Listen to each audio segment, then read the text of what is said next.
No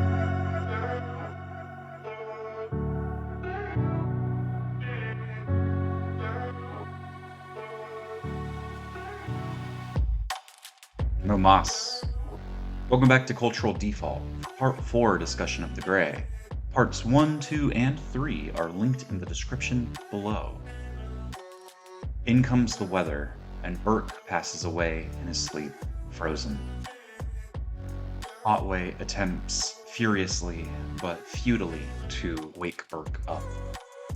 Another has left their company, and it has dwindled to 4, 2 believers and 2 non-believers.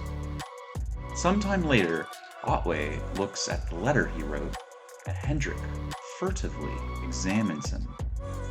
Otway abruptly rises and finds a sawed log, a trace of civilization, and a tangible ray of hope. They trek onwards and arrive at a cliff. Cornered by the wolves, Hendrik makes a terrifying leap to a nearby tree on behalf of his comrades, with a makeshift rope attached for the others to follow.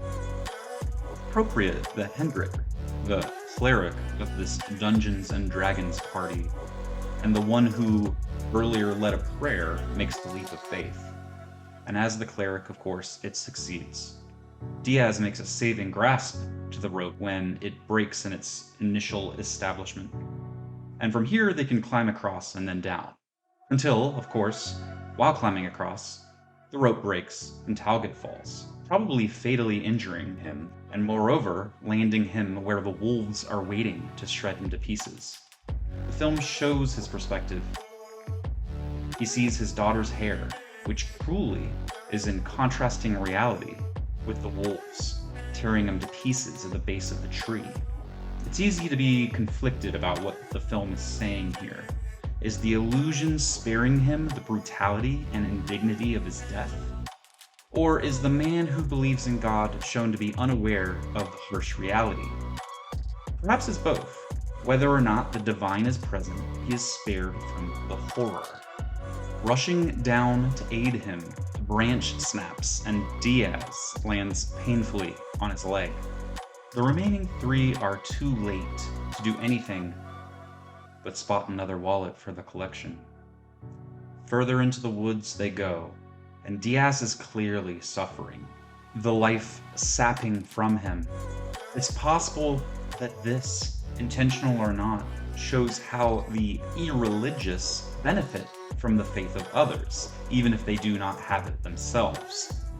When collectively that light is snuffed, consequences bleed over, similar to Dennis Prager's cut flower ethics theory. The men lumber on, and one rock too many on the shore of a river proves to be too much for Diaz. No mas, no more. Not one more step. He sits on a log, admiring the view of nature that fate has given him, and surrenders. Hendrik attempts to argue the case, attempts to find a solution, but Diaz is having none of it. Having survived all they have endured, knowing the hollowness of his future, he sees nothing worth the cost of continuing on. Working, drinking, and nothing more uplifting. One could say this is just a symptom of exhaustion, but also marks a depressing, mature conclusion of his character arc. When, rather than in front of this scenery, would be better, a more peaceful place to pass on. He's in tears when he provides his first name. His identity is redeemed. No longer the empty character of the barroom brawler. And when he realizes that Otway shares his first name of John, he smiles. Of course that's your name. And he gives him the GPS watch, admitting that he really thought it would have come to their rescue. Eventually, with Otway's acceptance of this passage to death, 2 men remain and move on. Diaz is rewarded with a few moments of serenity before the demons come for him. Perhaps, as Edmund Burke wrote, for evil to triumph, all it takes is for good men to do nothing. But the devil cannot be killed, and the forbidden apple cannot be put back onto the tree. This time, despite the end being inevitable, Diaz is not afraid. Smash cut, and Hendrik and Otway are the two survivors. Hendrik confronts Otway over his near suicide, despite confessing to not having followed him, and comparing the look he had to the one just on Diaz. Did the cleric fail in his duties by not pursuing the man whom he thought had lost hope? The exchange is reminiscent to a confession, and Hendrik must atone. Otway says that it doesn't really matter now, and Hendrik agrees. But what a statement this is! Being suicidal doesn't matter, as these men have fought desperately against all odds for survival? If it didn't matter, why even have the dialogue? As if to emphasize the point of the question, wolves descend on the two shortly after. And then, caught on a log crossing the river, Hendrik drowns just inches beneath the surface of running water, on the cusp of salvation, but failing to ascend.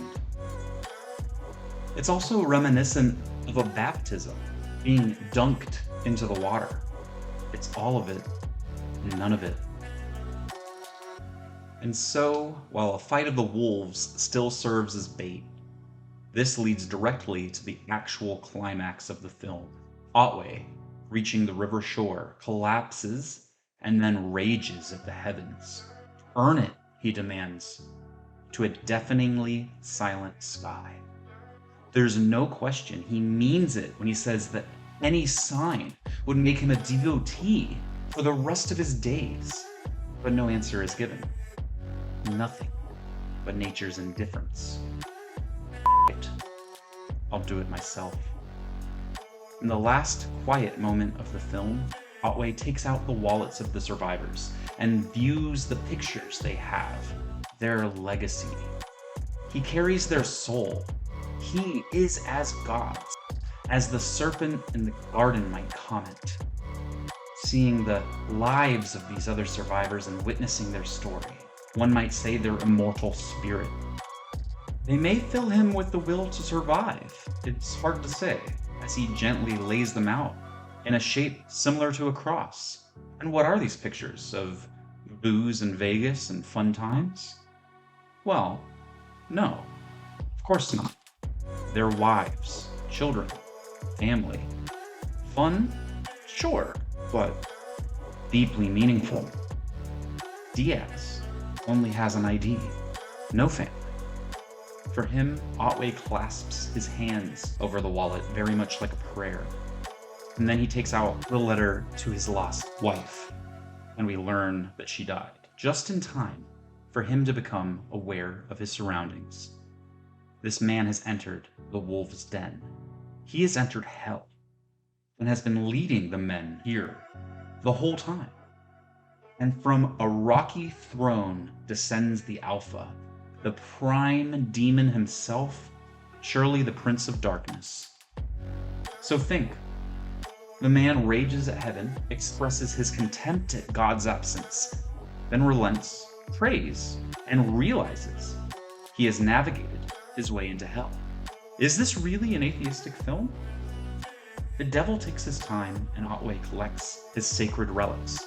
The GPS watch, serving no purpose but luck given to him by Diaz. His dead wife tells him not to be afraid, and we see the IV drips that surely preceded her death. Otway tapes up his knife, breaks many bottles to create a makeshift knuckle duster, and readies himself for the fight. Once more into the fray, into the last good fight I'll ever know. Live and die on this day. Live and die on this day. We end the film on Otway's eyes, the gateway to the soul, first as a child with his father, then as a man. And as an epic fight ensues, just like any spiritual battle, we see nothing as the film cuts to credits. There is an after scene, ambiguously showing the back of Otway's head resting against a wolf's slowly breathing body, which I think I can take or leave, as the film has said what it needs to. If you've watched this far, please accept my humble thanks. I look forward to exploring many more things in various depths, including why I chose to begin with such a lengthy review of this film. But for now, to quote what is often attributed to Winston Churchill, when you find yourself in hell, keep going.